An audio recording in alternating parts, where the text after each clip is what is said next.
You're listening to an Anazao Ministries podcast.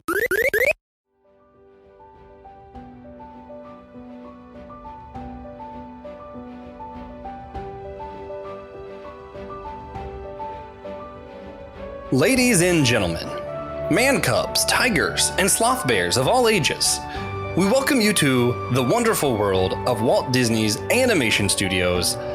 I am so stoked. Today we will be discussing Disney's The Jungle Book, the last film of the Silver Era, also the last film that Walt Disney ever worked on.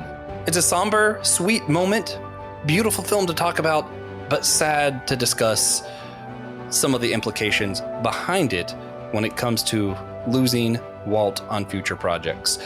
Guys, if you didn't know, we've been doing this Disney series. We do 2 films per era. We might do more later on, but so far we've done, from the Golden Era, we discussed Snow White and Pinocchio. Then, for the Wartime Era, we discussed Three Caballeros and the Adventures of Ichabod and Mr. Toad. Then we started the Silver Era with a good friend of mine who actually works for Disney, discussing Peter Pan, my co-host today's favorite Disney film.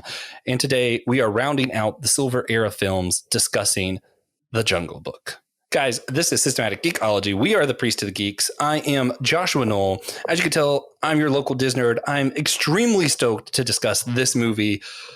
I'm going to argue several times throughout this. I'm going to go ahead and bury the lead. It's one of the best. And I'm here with none other than Christian Ashley. How's it going, Christian? I'm all right, Josh. This is definitely, I feel you. This is one of the best they've ever made. And I'm ready to go to Disney. I think we're going at the end of August, if I'm remembering correctly. So, yeah. It's time to get in the mood. Nice. Yeah. We'll even discuss some of the other places you can see Jungle Book outside of the movie later on, even though I forgot to type that in the notes. But that being said, we're going to jump into today's episode. Like I mentioned, this is the last animated film or any film that Walt Disney worked on. He actually passed before it was screened, which is terribly sad. I don't remember the exact day of Walt Disney's passing, which means Christian will precisely look it up instead of just letting me not know, because that is just what kind of person he is. I'll just let you linger in that. Yeah. It's a little bit longer. But the day before he passed, Verna Felton also passed, who plays the female elephant. I don't know the name of either. Christian, don't you love this? I think it's Winifred or something like that. It's also Winifred. Yeah. She was a common voice, common person in our older Disney films. Her first role was actually Dumbo's mother. And here she, once again, is a mother elephant in her last role for Walt Disney, passing the day before Walt himself. Also, of course, we mentioned this is the last of the Silver Age films. After this one, Disney kind of struggles for a bit for obvious reasons. You know, where is the company going to go? How does Walt Disney exist without Walt Disney? And that's a big question we're probably going to talk a lot about throughout this discussion. But before we do, Christian, did you come up with the dates for them? Do you want to fill them in? But they're both in 66. Okay. Was it like December 13th and December 14th, something like that? I will double check that. Let's see. Disney himself was the 15th. 15th and 14th. And Vera, Wikipedia will, Verna, my bad, was the 14th. So you were right. Perfect. I was close. Yeah. All right. So, Christian, what is your relationship with The Jungle Book? When's the first time you saw it? What's your favorite memories of this film, etc.? It definitely, I would have been a kid, maybe when the VHSs really started coming out in the 90s. I would have seen it at some point then. So was that mid 90s, a little later than that, whenever that would have been, and fell in love. I've always been a big animal guy, and just like learning about, okay, these wild and crazy creatures that are nowhere near me. What can I learn about them? And this is definitely a fun one with that, especially since some of these animals do not belong in the film. We'll see that later. Oh, yeah. Some of them definitely don't, but I was wrong about one. One of my biggest pet peeves was there was a bear here. I'm like, that doesn't exist. Turns out, based off the sloth bear that is native to India, where this jungle was. So I was just incorrect. Baloo does belong in the film. Bambi's mother, maybe not. But more on that later. Oh, man. I I mean, I think, yeah, for me, it was the VHS. And I remember for a long time, I had this misconception where I thought the live action came first and then later they decided to make a cartoon. For a long time, I thought this was one of the 90s Disney films. You know, as a kid, I didn't know better. I didn't know anything about Renaissance era, Silver era, or any of that. I just, as a cartoon, people liked the real movie so much they made a cartoon. Nope. People liked the cartoon so much they decided to make 2 live actions now. There was one in, I think it was 1994, and then another 2016. I enjoyed both. 1994 was significantly better. That's the one I remembered growing up. And because of that one, I ended up watching the cartoon that I thought was newer for some reason. And of course, I loved it also. But my biggest one, and we'll talk more about this later, my biggest connection to this film is actually from TaleSpin, where a lot of the characters are kind of similar. Like Baloo is in it, even though it's a completely different character. Same thing with Louie. A lot of them. Mowgli is not in it, unfortunately. But no, it's all anthropomorphic animals. Yeah, but it is a fantastic show. If you haven't seen it, it is on Disney Plus. It is worth it. You'll be entertained and also realize, holy crap, the Clone Wars stole so much from TaleSpin. Also, that's true. All of like Hondo stuff is basically directly pulled from the flying pirates of TaleSpin, or at least it seems like it. You get Shere Khan essentially as your Lex Luthor figure too. Oh yeah, that's always nice. Always a good time, man. We'll have to do a TaleSpin episode one day. Because I could do that. I could do Chippendale Rescue Rangers. Of course, DuckTales. Yeah, all of them. He didn't mention it. Wow. Darkwing Duck. Okay, there you go. And there was much rejoicing. Yes, indeed. Oh man, yeah. So that was kind of my introduction as well. I remembered, oddly enough, I was a kid when Animal Kingdom opened. Not only was I a kid when Animal Kingdom opened, but I lived in Florida around the time that it opened. I don't know if it was exactly when it opened, but so much so that a lot of the shows and rides that only existed the first year Animal Kingdom was open, I vividly remember, including the Jungle Book show that was quickly replaced by Tarzan and now no longer exists at all. Yes. Yeah, which also, both the Jungle Book show and Tarzan were both great. Don't exist in other Disney parks, and that's a true tragedy. But that's one of my first memories of seeing that show in Animal Kingdom, and I just love the characters. No matter what format they pop up in, I love them. The only sin Kingdom Hearts has ever made was not having a Jungle Book level yet. Is there any representation in Kingdom Hearts? I don't think there is. And I don't think there is. Saddened by that. Listen, Kingdom Hearts, if you're listening, I know people want the Marvel, big fan the Star Wars, but I want the Jungle Book. Oh man. So that being said, there's a little preliminary history we got to go over. This was almost the last Disney animated film ever, because naturally they considered without Walt, there really isn't a company. They thought about just letting it go. Personally, I'm really glad they didn't do that. Not only because I really love the Renaissance films of Hercules, Aladdin, Mulan, and all them. Sorry, Mulan. But also, so many animators got their start because Disney existed. You know, up until this film, it was Disney and his core people. After this film, they start teaching new people how to do stuff. Tim Burton gets his start on Fox and the Hound. You know, like so much of animation really pins on the decision that this wasn't it.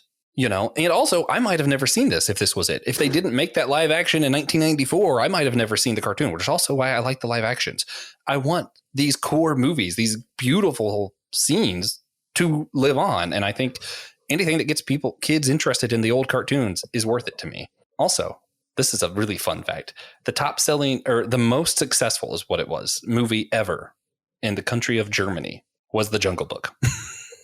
There has never been a more successful movie in Germany.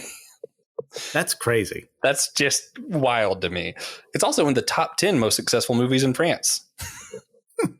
For some reason, France and Germany really love The Jungle Book. And it started the trend / need for really good voice casting in animated films. If you notice before this, there were select people, and you still see this in a lot of like Japanese animation. These are the people who voice cartoons. And then here's the real actors. This is where you start to see actual, quote unquote, important people like all-star cast coming in to voice characters. was through the Jungle Book. So this really not only changes animation, not only changes Disney's history, doesn't just change, everything about cartoon film, but also changes entire people's careers. Yeah, we all love Mark Hamill as Luke. We all know him also, especially those who grew up, for me, primarily as the Joker, And if it wasn't for this film, we wouldn't have stuff like that because that was seen as not a real job. So I'm super glad they decided to kind of go that route here and really change the course of history for film industry altogether. And we have to talk too, I think you have it in the outline later, of the people they weren't able to get for this that they really wanted. Oh, man. Yeah.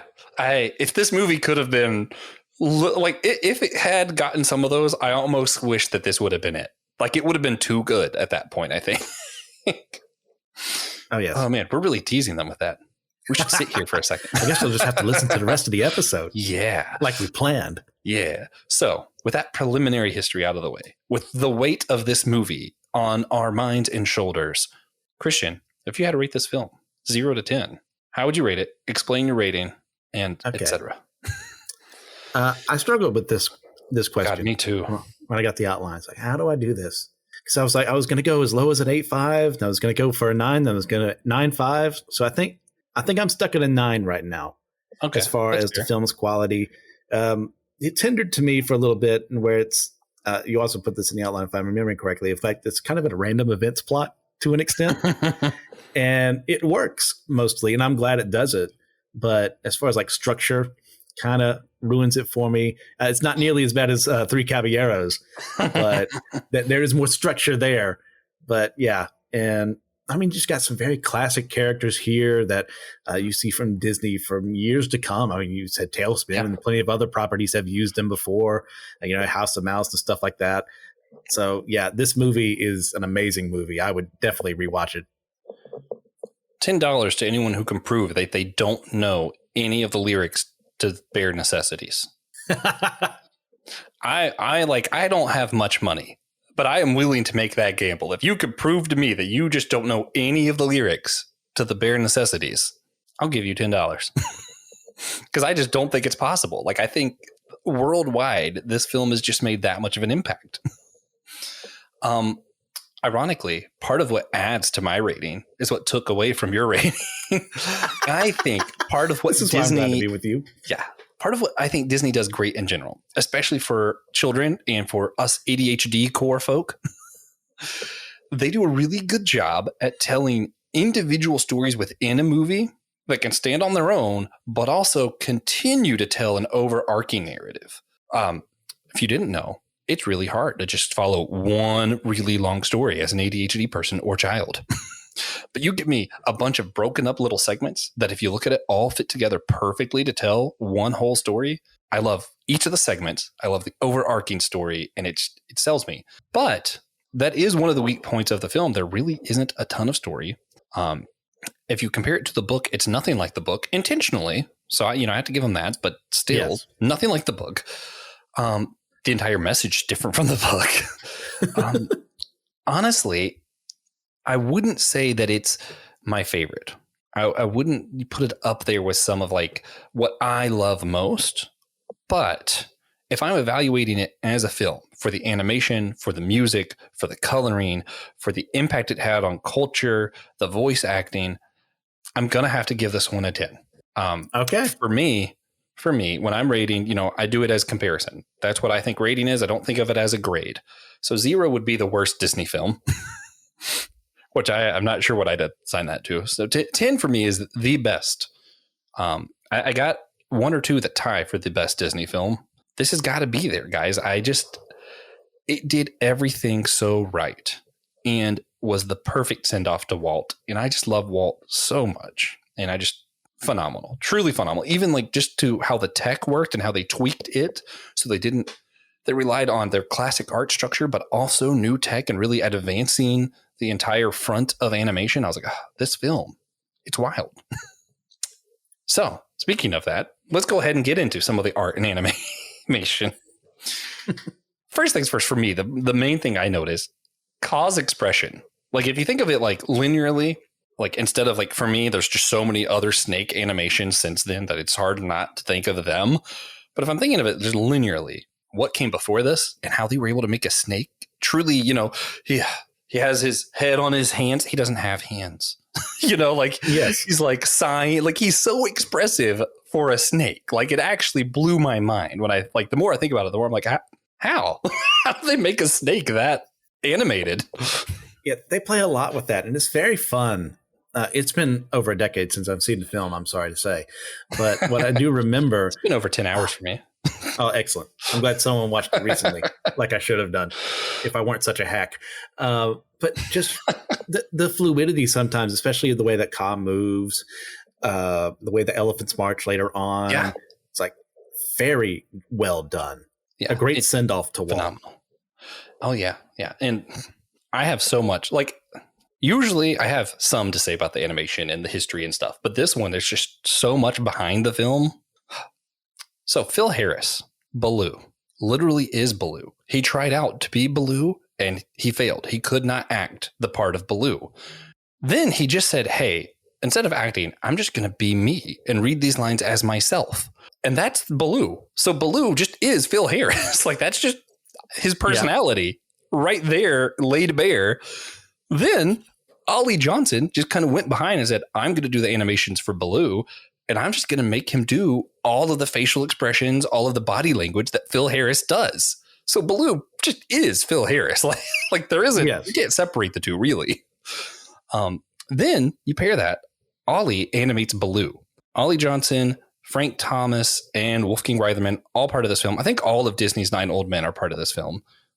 If you didn't know, these are part of Disney's 9 Old Men. I've mentioned them several times before, so go back, check out the other Disney films if you want to know what I'm talking about when I'm saying that. Because I'm not going to explain it here, because I don't feel like it. But Frank Thomas was Ollie Johnson's best friend.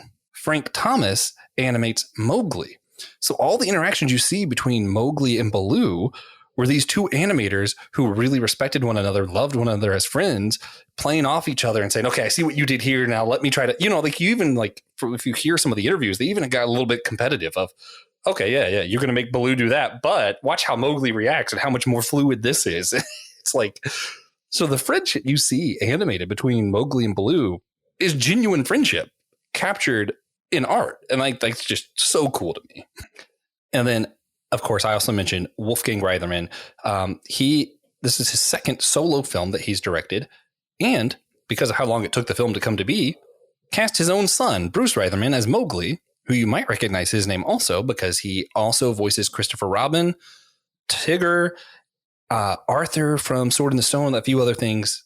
He becomes important mostly because of his dad, but that's fine. Oh, now I hear it. All those characters you mentioned. It's yeah. Okay. Yeah. Yeah, it's hard. So that's really fun. But here's the crux of the animation stuff for me that I love. Have you ever heard of Xerox animation? I'm aware of it as a thing, but animation has never been something I've particularly studied, so I'm interested to learn. I don't know a ton about animation, but what I do know is just because I like Disney films a lot, more than I should. But Xerox animation. So Xerox originally, I forget what it's short for, but it's just the same technology that was used early copying machines, just kind of copy and paste kind of deal. They use it for animation very heavily in 101 Dalmatians and a few of the other films in the Silver Era. And it's basically where, if you notice, all the Dalmatians pretty much are the same Dalmatian. It's because they're just copy and pasted. A lot of the background is very abstract in 101 Dalmatian and Arthur, Sword in the Stone kind of stuff because it's all copy and pasted. Whereas if you go back to Pinocchio, they redrew the background for every scene. They didn't have to in those films. For Jungle Book, they realized because Sword in the Stone did not do as well as they wanted. Part of the correction they made was to go back to painting and actually creating the backgrounds, but still using the Xerox animation for some of the broader things. And then they just filled in the details. So it still saved them time. They still advanced the technology of animation, proved that this has value that doesn't necessarily have to take away from the film, because we could do this for the big things and give ourselves more time to add attention to detail. And that's where you get some really cool details in here because they had a ton of time because all the other stuff was just copy paste. So they kind of finally figured out how to use that technology. Obviously, it's not used forever. TJ's talked before about deepfake technology and Treasure Planet and Tarzan. But for now, Xerox was a really cool thing that they just now figured out how to use right when it comes to this film. Yeah. Yeah. So also, speaking of copy paste things, Robin Hood, we're going to talk about later on, very heavily borrows this film. If you look at the snake animation, a lot of the same scenes, the dancing, same scenes, a lot of it is literally the same art. Cobb, basically the same. Yeah, it's wild. Also, we mentioned this earlier, but Khan is seen eating a deer in this film. Deers don't belong in the jungle. But also, if you pay close enough attention, it is in fact Bambi's mom. They did take that animation and put it here as kind of an Easter egg, and to me, a really dark Easter egg. Like, why? The poor woman just can't make it out there in the universe. Yeah, it's one thing when in Hercules they have the lion coat and it's Scar. He was the bad guy, and this was like hundreds of years later. But here, it's like this could have been the same time. And Bambi's mom was not a bad guy. She's just getting eaten for no reason. Like, why? It's real sad. It is. Like, why did they decide to do this? And I had never noticed that until I was reading over the outline for this. I was like, wait, what? Yeah, when I noticed it, I was like, what? That one I actually got not off of like research or anything, just because I was watching the film going, wait a minute, I think I know that deer. And I had to look it up to make sure. And I was like, oh my God, they literally just put Bambi's mom in Khan's mouth. Why? I don't know, but I noticed it. It was funny after I realized how messed up it was also. So, Christian, did anything else stand out to you about like the art and animation style in this particular film? Definitely the musical number for I Want to Be Like You. Oh, man. And, yeah. You want to talk about animals that are not supposed to be there. Orangutans do not live in India. They in fact, live in Indonesia and Malaysia. Which don't you dare deny the authority of King Louis. But still, I love the way that they play with the dancing between how Louis dances versus how Mowgli dances, and the background dancers as well. It's really well done. That one random monkey that keeps trying to steal the spotlight from Louis for some reason. That to me, so the 2016 version, there's a lot I hated, a lot I loved. I loved the 2016 live action dance scene with King Louis, but it was missing the monkey trying to steal the spotlight. I missed that. That's a travesty. Yeah, especially because King Louis was just humongous in that film, like obnoxiously. They were like, what if it was King Louis, but also King Kong? Like, sure, why not? It was cool. It looked really fun, except for I needed a tiny monkey to steal the spotlight still. Oh, man. So, yeah. With that, then, if we're done with some of the art and animation stuff, let's get to some of the history behind the film. Originally, this film was directed by someone else. It was originally Bill Peet, who pitched the idea and made a dark, mysterious film that was really twisted ending because, you know, it was a lot closer to the book at one point where a human kind of comes in and destroys a lot of the jungle and tears a lot of the stuff up, and it gets bad. It gets really bad. I don't remember the book too well, but I do remember it's bad. And he wanted that. He wanted this dark, mysterious, we're not really sure how it ends, loose ending that Christian would have hated kind of deal. And after Sword in the Stone, Disney was like, no, we're going back to old Disney stuff. Walt wasn't really that involved in Sword in the Stone and 101 Dalmatians. Some of the other Silver Age films, he was kind of like letting go of. He was focusing more on the parks, more on other projects. Then he saw Sword in the Stone didn't get the reaction he wanted. So he stepped in and said, nope, I'm going to be more part of the Jungle Book. So he was really active in this film. He cuts Bill Peet, says, we want a different ending. We want it happy.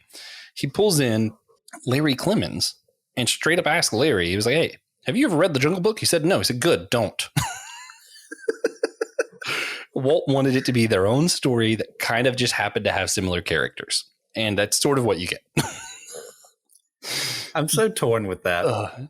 Me too. Like, I hate it, but I also kind of love it.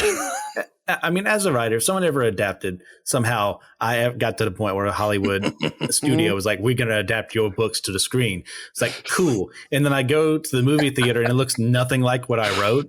It's like, you just had an original script idea and you wanted, I guess, in the sense that somehow I have star power for them to do that. It's like, or they just like the name of your characters. Like, yeah, you know what? This is a cool setting and character names. Let's ignore everything else. I mean, it would be like, I'd be so upset unless it was done well. And this is one of those, I think it's done really well. If you're going to change things, they did a really good job of it. Because it's obviously very vastly different than Rudyard Kipling's book. Yeah, man, this is fun because you have such your take is just so much more valuable than my take on this because I'm not out there at all. I'm just kind of I like seeing goofy animals sing. This is fun, but also, yeah, it was kind of disrespectful to his work. In fact, Larry Clement's daughter apparently got really angry at the film, specifically because they kept saying Mowgli and it should be pronounced Mowgli. So technically, the correct pronunciation is not the one in the film. Yeah. Yeah. Wow. Fun fact. Yeah. I would have never guessed Mowgli either, though, if I was reading. But so originally, Terry Gilkyson, I don't know how to say his last name, did the music for the darker, more mysterious version of this film that was going to come out. All of his songs were cut except for Bare Necessities, the one that everybody knows from this movie. Yeah. So I thought that was kind of a fun fact that all of his stuff got cut. The only thing that got kept is the best part of the film, arguably. Oh, that's another thing, too, that just sparked a memory of my interactions with the Jungle Book was back in the 90s. Disney used to release these VHSs, these sing-along things. And I remember that. I think Bare Necessities was definitely one of them. Man, it's such a good song. Although I will say equally as good as I Want to Be Like You. So, and that one was by the people who took over for the music, the Sherman Brothers, who also did It's a Small World, which I hate terribly. Sorry, It's a Small World terrifies me. I'm one of those guys. I'm I don't want to ride this. It's scary. Oh, but I will ride it out of respect for Walt. But I will be scared. Although they do have, I forget what it is. It's We Love Disney. It's a bunch of famous musicians, artists, whatever. Ariana Grande does Zero to Hero. At the end of the album, they have all of these famous singers come together and they sing their own version of It's a Small World After All. That version's cool. I like that version. I don't like the little kids singing It's a Small World After You. No, thank you. I need some video of scared Josh holding tightly to your wife as It's a Small World is there. You know what got underrated though? Splash Mountain at night was also terrifying. Just no one else rode it at night, so they didn't know. But just those little beady eyes poking out, zippity doo da. No, not at night. No, thank you. Also, so Walt did tell them. He told Larry he wanted less story. So part of my complaint of there not being a lot of story was directly Walt's fault. He wasn't perfect, it turns out. And he wanted more focus on the characters, which I do love characters more than anything else. So, hey, if you have to, whatever you have to sacrifice for characters, I'll take it. In fact, there was so little story written that the animators were told that they just needed to fill time with gags and character interactions. So a lot of the just on-screen time of the characters doing stuff together, it's all animators. It's not written story or anything. It's the animators going, how do we fill this time and have these characters interact well? And I think they sold it beautifully. Then there's the part that we mentioned earlier, who was almost in this film. The Vultures were almost the Beatles. They were still fashioned after the Beatles. John Lennon just said no for some reason. And Louis Armstrong was almost King Louis. But Walt was really afraid with some of the stuff racially going on in the country at the time that if he cast it, that they'd get a lot of backlash, which they would have. So absolutely. Yeah, I'm kind of glad that they didn't, because that would have sucked if we had to, at the beginning of Jungle Book, have to talk about race each time. So I'm glad we don't have to. I'm glad that Walt said, hey, that's a bad idea. We don't want people to think that we just, made the minority the monkey. I'm glad he saw that ahead of time. But also, could you imagine I Want to Be Like You sung by Louis Armstrong? That would have been awesome. The man is incredibly talented. I mean, there's a reason they would have pursued him in the first place. As someone, I really love jazz. And just the way he plays sometimes, the way he emotes, he would have been perfect for this. But I completely understand the song, the meaning of the song and the person singing the song, why they would not want that to be done by him. Oh, yeah.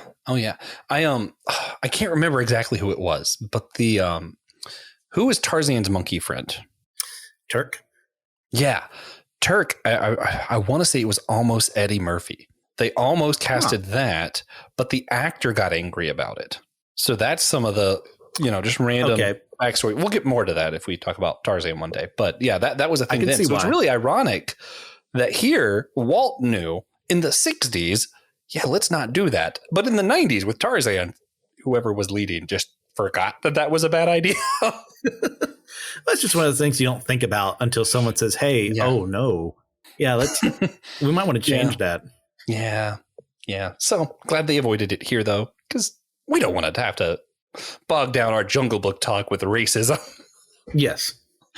Instead, we want to bog it down with deep questions like, Christian, is King Louie a villain? He tries to steal Mowgli. He's kind of aggressive about it, but also, man, he's just so much fun and so lovable. I think from his perspective, no, because he's one of those people, they're just dynamic in the sense of we're living up life. Everyone should be this big party with me. We should do things together. It's going to be a fun time. Oh, but I also like what you can do. So teach me that way. I'm not going to think about the fact that I kidnapped you. It's like, it's for an ultimately good cause of like, let's understanding each other, man. It was like, so I would argue no, but I definitely see why someone would say, yeah, the way he goes about doing these things makes him very villainous. Yeah. Honestly, he's kind of the nuanced character for me. Of all the characters, like he's the most nuanced because you have this villain motivation of I want to be the most powerful. Right now it's Khan, but if I can make Man's Red Flower, I will be the most powerful. And he's king. He wants to be the most powerful. But also you have this kind of good guy motivation of, yeah, we want to keep Khan from killing everybody. That is a bad thing, and he's against the bad guy. So, there's also kind of this, the enemy of my enemy kind of deal. And also there's I just want to say you're a good guy because I like you so much. And that song was so much fun. Well, you could argue he's our Hondo for this film. Yeah, he's the Hondo. I like it. So moving on to the actual villains. Usually I don't talk this much about villains, but this film had King Louie, who's kind of like a nuanced maybe hero, maybe villain. And then you have Kaa and Khan, who are two different prototypes. So if you pay attention throughout Disney bad guys, you either get bad guys like Pete, who are just kind of goofy, easy to beat, and they're just kind of the butt of the joke. I'm trying to think. There are a few others. The bad guy in Robin Hood, we'll see later on, Prince John, he was kind of a goofy bad guy. Yeah. There's a lot of those. And that's who Kaa represents in this film. Khan, he's the scary one. He's the evil queen. He's Maleficent, Scar. Literally, Scar was based off of him. So yeah, Scar, you know, like the more serious one. So you have both in this film. And at one point, they even kind of have this own like matching their wits, trying to see who's going to get Mowgli. Kind of, they're not friends either. So I thought it was interesting to just kind of see those two stereotypes of Disney villains in the same film. What did you think of Kaa and Khan? Well, they're excellent foils for each other. You have Kaa trying to control things, with his hypnotism, the old outdated idea that snakes could hypnotize you by looking at you. That's not makes true. for a very effective villain ability. Yes, it is not true, in fact. And then you have Khan, who's like that dominion. He wants to dominate people, to make them, every single one of them, afraid of him. So he can do whatever the heck he wants. And you can argue they both want to do whatever the heck they want, but they seek it through different means. One's similarly kind of more cunning. The other's more territorial and dominant about it. Yeah, I struggle with Kaa's motivation. I think he basically just wants to say he has Mowgli, just to say that he has them, more or less. Just kind of like a kind of a rite of passage, kind of a boasting thing. Hey, look what I have and you don't have. I think Kaa, it's more kind of that thing. Khan, even though I would say he's the more evil villain, like he's vicious, he's scary, far scarier than Kaa. Yes. In fact, I don't know if you noticed this, you don't see him at all for the first 40 minutes of the movie. Disney doesn't do this anymore, but they really built up. This is going to be a scary guy when he shows up. This is our Darth Vader before Darth Vader. Yeah, it's the way people kind of talk about him first, if I'm remembering correctly. Just that, you don't want to be around. The hushed whispers, you kind of get the he who must not be named. That's what I was about to reference. Yeah. It was very much like that for the first 40 minutes of the movie. And this is a not short, but it's just an animated film. It's not like 3-hour film like our Avenger films today. So 40 minutes is a good chunk of the film that they just kind of build anticipation for. And then when you see his motivation, unlike Kaa, who's just trying to kind of boast of himself or is just bad because he's bad, Khan is actually, I think, it kind of seems like he's actually afraid of humans. Part of why he wants to destroy is because he got hurt first. Hurt people. Or in this case, hurt tigers hurt people. And I thought that motivation, it was kind of like, he's a lot more sympathetic than Kaa, even though he is way more terrifying. I see that. Well, it's the thing too, in the general perception in the public of tigers, you get that they're man eaters and going to come after you. But most of the time, it's because we're encroaching on their territory, or they've mistaken us for a different prey animal, and that's when they lunge after humans. There are several tigers in history who have come down as man eaters, and that's just they probably developed a taste for it after the first time. I'm not a biologist of any means, so if anyone would like to correct this, let us know. Yeah. TJ, where are you at? But to see, that's why he's the main villain of this story, is that perception, especially when Kipling was writing this in, what was it, the 1890s, maybe a little after that, in India. It's like, yeah, the biggest, baddest thing out there. Of course he's going to be the villain. Yeah. Well, and it's interesting too, because he's attacked because humans are scared of him. And now he attacks humans and other things because he's afraid of being hurt again. That's the cycle of violence and revenge. Yeah. It's also why he's afraid of man's red flower. I mean, yeah, just like you said, it's the cycle. And humans kind of are the bad guys. They're the ones perpetuating it. It's, I don't know. It's interesting to me, of all the, villains that we get backstories for and all these other things, the Maleficent movies and now a Maleficent comic that I have not read because I just hear too much about Maleficent. The Scar comics I am reading right now. You're learning more about this villain. I think if there was any villain I had to choose that I want to know more about their backstory, it might be Khan. Like, I'd be really interested to see, what did humans do to him? Like, why is he this way? Because they hint at it, it's there. I would like to learn more about that. I think that would be cool. If they were ever going to have to do a prequel for something, I'd be down to watch that. Okay. Yeah, I could see that. I mean, you bring up that idea of humans being one of the villains, and they're kind of both villains and ultimate good too. For Mowgli, he does need to be reintroduced to society at the end. And to become part of the human race that he is, I mean, you can argue we should have stayed in the jungle, and there's plenty of adventures that could have been had there, but he wouldn't have. He's a feral child. Yeah. And if you look into the history, especially in India, I mean, there's been cases all over the world, but of feral children who've been removed, and they've actually have been several children who've been raised by wolves, like he was. I mean, that not only comes from actual history, but we get it from Romulus and Remus and Latin mythology, and but it's still that desire. It's like he's trying to find more about himself than the one thing that sways him is a pretty girl. The downfall of many a man. I finally have come around to this, though. Okay. I'm going to get to it in a second. But yeah, what I thought was really funny, though, is that even, you mentioned that we can argue whether you should save the jungle or not. I think it was funny that that's what Baloo and Bagheera did at the end. They actually did argue about it. Yes. I was like, it was pretty funny. But I also like that they didn't do that, even though they do make Jungle Book 2 later, allegedly. Let's all pretend it doesn't exist. That's what I do with Pirates 5. It's just best that way. Yeah. Just best to pretend it didn't happen. There was no Indiana Jones 4. They're going to make a 5th one. I'm excited for it, but they skipped 4. It skipped over a number. Yeah. Disney doesn't know how to count. Yeah, it's okay. But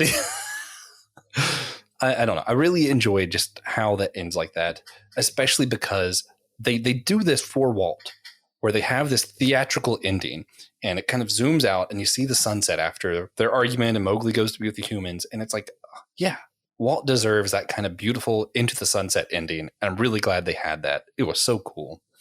That being said, before I got another couple other things I want to do. One, let's mention a few places that you can find Baloo outside of this movie, or, all the characters. We mentioned Tailspin. He is there. He's at the parks, but there isn't any major rides for Jungle Book. And I don't think at any of the Disney parks right now, which is truly just tragic. You see the character all over the place. They've got 2 live action remakes. You have Tailspin, which is why a lot of people thought this was a 90s animated film until you have to remind them, nope, it was 60s. It was part of the Silver Era, which also speaks to how good the animation was that people thought it was part of the 90s stuff. But I digress. Yes. It's because when they made the 90s video games, like the Sega video games, it was Lion King, Aladdin, Jungle Book. The reason Jungle Book was included was because the 1994 live action remake was at that time. So they included Jungle Book, even though the game was animated. So it was more like the animated film. But that's why a lot of people thought that this was a 90s animated film, which it's not. But also, yeah, it is in that video game. It's not in Kingdom Hearts, which again, just sad. But at the Pop Century Resort in Walt Disney World, you can see a humongous statue of Baloo and Mowgli. It's worth it. If you love the film as much as I do, go check it out. It's cool. That being said, Christian, you know the deal. I need to know your favorite scene, favorite song, and favorite character of this movie. I think character should be easy. Favorite scene and favorite song are probably going to align with each other. That's fair. For this one, I think it's, yeah. Yeah. I Want to Be Like You. It's a killer song, great beats, great animation behind it, a very good story told through the song. It can't be beat, in my opinion, for this film. As far as characters Bare go, Necessities, though. it is a good one. Man, it's a good second place. But I Want to Be Like You. I get it. But I think I'm going to go with Bagheera. Really? Yes. And one thing we didn't touch on is that essentially their roles in the book is flipped. Like Baloo is the more serious one, if I remember correctly, and Bagheera is the less serious one. I do not remember the book. Yes. It's been years since I've read that, like longer than I've watched this movie. So is there anything else you could remind us of from the book? Off the top of my head, it's just one of Rudyard Kipling's like general, like, yeah, India is a very beautiful place, but we're also kind of exploiting it. Shouldn't be. Yeah. And, these people deserve to live a little freer than we allow them to, especially at this time in history. So there's that. And he uses the example of the animal kingdom to kind of like parallel that, and like man encroaching upon the forest and how that inevitably is going to cause nature to fight with us for it. Yeah. Pure speculation. But I wonder if in the darker, more mysterious version of this film, if Bare Necessities was part of it, because that's the only thing they kept, if it was there because it was kind of getting at what the book was getting at of, we're not letting these humans have the bare necessities. I wonder if that, like in context, if that would have actually been a much darker song, because you would have realized, oh no, people are being deprived of these things. I could see that. Yeah. If they kept the darker tones. Interesting. Yeah. Okay. Well, for me, favorite scene, this is not typical for me that I pick the climax. But man, that fight scene with Khan and the fire and everybody there, Baloo, like just, it is so stinking cool. I love the animation of it. I like how the fire looks with everything. I'm like, that is a cool scene. Got to go with that for the scene. For the song, I simply refuse to choose between I Want to Be Like You and Bare Necessities. They're both just so great. If I had to say, you're probably right. I Want to Be Like You is probably a better song. But I think the Bare Necessities scene is just so iconic to Disney that I'm like, I can't not pick that. So I'm just not going to pick. That's what I'm going to do. I'm not going to pick. In character, there is a correct answer, and it is, in fact, a Baloo. Especially if you've seen Tailspin. You're just automatically biased. Now, see, this would be an example of what I talked about on That Nothing Movie the other day. So sometimes you don't have to pick a side. Sometimes you do. Yeah. Yeah. And for the character, you do. You have to pick Baloo. For the song, you can love both. It's okay. I like how all of my answers are correct. Everything else is questionable. I also liked how we picked the exact opposites of one another. It fits us very well. Yeah, that's beautiful. So you mentioned it before. In the book, humans are more the bad guys. Or, some humans are. Other humans are getting exploited. There is that kind of storyline. I think in the movie, originally, I just kind of get the feeling that originally that was more of the point, because you kind of still see some of that in this, but it's not the point. The point more seems to be around family. Mowgli is with Baloo. He's with, is it Bagheera? I never remember how to pronounce his name. Bagheera.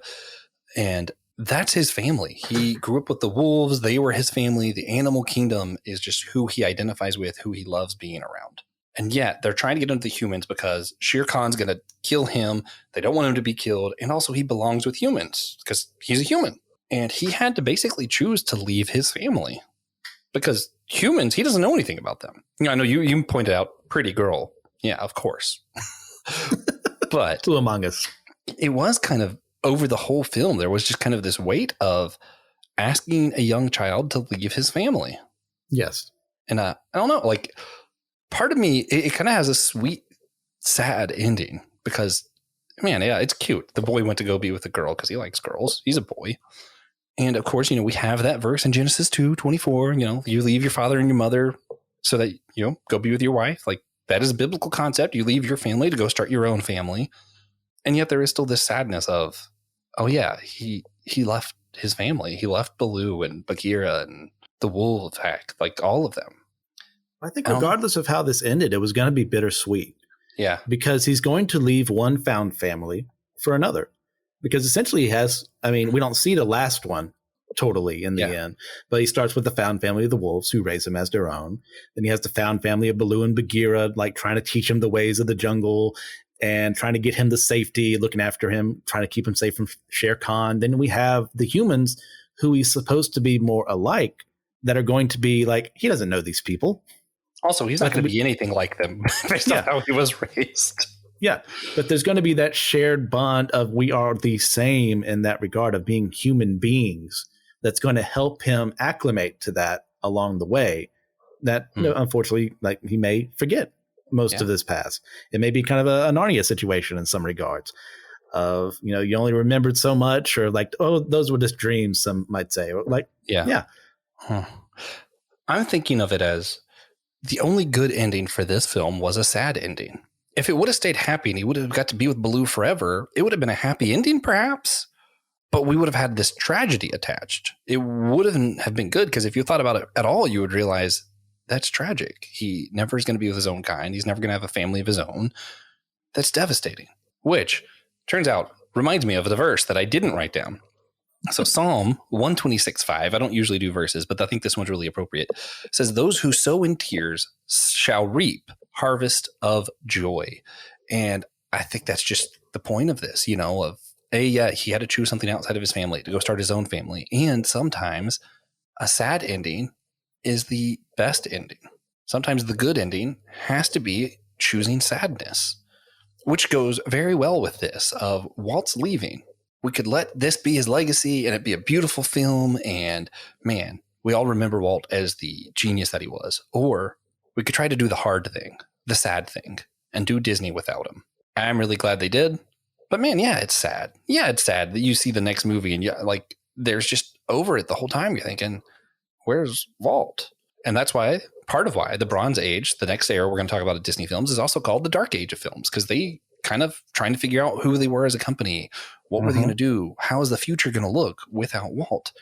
And it's sad, but I think it's a much better ending than the happy ending of this was Walt's last film and it was a masterpiece. I think the better ending in real life was the sad ending of we're going to try to do this without him. That's how it goes with stories. In that sense of we want our characters that we fall in love with to have a happy ending and that be it. But that's not life. Yeah. There's plenty of times in our lives where we just come to a point of, okay, I'm where I'm supposed to be right now. And if I end a story right there, I say, yeah, good job. Jesus is with you. Things are great, Yeah. But then if suddenly 5 more pages show up and you go, oh no, lost family member or lost a job or something like that. Well, that's real. Yeah. That's that potential of bad things continuing to happen later on. Well, that's the human experience. And to deny that would be to this film's detriment. It's it's not like a perfect ending as far as everyone's going to be okay. Yeah. All the way. But they're going to be fine after a while. Mowgli is going to integrate with humanity. He's going to find, people to talk to. He's going to learn how to be human. It's going to be fun. And then Baloo and Bagheera and the entire animal squad we have here, they're going to move on. They're going to do their own thing and protect the jungle as best as they can. Yeah. To add on to the somber note of this, sometimes you have to leave your family, choose to leave, to go be alone at a college dorm. Continue your own story, and it might be a sad choice, but it's one you need to make. Sometimes, if your dog's really sick and in a lot of pain, you might have to choose to put your dog to sleep. Man, that's the sad choice. That's the sad ending, but it might be the best ending. Sometimes you have to choose to pull the plug. I hate to be that guy. There are situations where that happens. Sometimes you have to choose for our loved ones to go to elderly homes. There are all kinds of sad choices that are the right choice sometimes. All of Christianity hinges on this idea of I have to choose to die to myself so that I can live in Christ. And man, sometimes that's sad. Sometimes I'm like, but Christ, I could be at the beach. I could be partying. Nope, I want you in Lancaster. Okay, but I could be at the beach, Jesus. Sometimes the sad choice is the best choice. It's the good choice. Sad isn't always bad. Yes. Yeah. And with that wonderful note, for this beautiful Disney classic, let's wrap this one up. You have any recommendations for everybody listening today, Christian? So this requires a little bit of a story, nothing too long, I swear. But we have this little thing called topics and discussions for what we decide to do. And my name was put on something that I had never read before. And I think it's because people thought, oh, Christian likes these things. Of course he would have read this at some point in time. And that being The Name of the Wind by, oh my gosh, I just read the book. How can I possibly do this to myself as I buy time? Patrick Rothfuss, thank God Google exists, because it's helped me be less of a moron. But my name was put on that, and I had never once read it. But yesterday, I completed it, and I really enjoyed it as a fine fantasy novel. It's got a janky kind of beginning, but once you get into the flashbacks, man, I'm sold. Man. Also, I forgot to mention earlier what I'm geeking out on. I finally got Hogwarts Legacy. Oh, yes. How do you like it? It is just phenomenal. But that's not my recommendation. My recommendation is going to be the Scar comics that are out right now. Not necessarily his backstory, because it happens at the same time as part of the Lion King story, but really fills in a lot more of who he is as a character. And I'm enjoying it. It's really, really good thing that Dynamite Comics are putting out. It's a good time, a lot of fun. Guys, with that, we're going to have to do a somber, sad farewell. But still, try to rate and review us happily on Podchaser with 5 stars if you liked it. If you didn't like it, you didn't hear me say anything about rating or review. Also, you can use Spotify or Apple Podcasts for ratings. Those are good too. We do prefer Podchaser. Go ahead and join our Discord if you want to talk to us more about your favorite Disney movie or why we were completely wrong about this film. We'd love to talk to you about it on our Discord channel. There is a link in the show notes, or you could just go look it up. Also, you can subscribe to our YouTube channel for some extra content like our comic book catch-up series, our manga mustard series, and of course, Drinks with TJ, where TJ will talk about random beverages that people enjoy. And we all need you to do one very important thing for us, and that's to remember that we're all a chosen people, a geekdom of priests.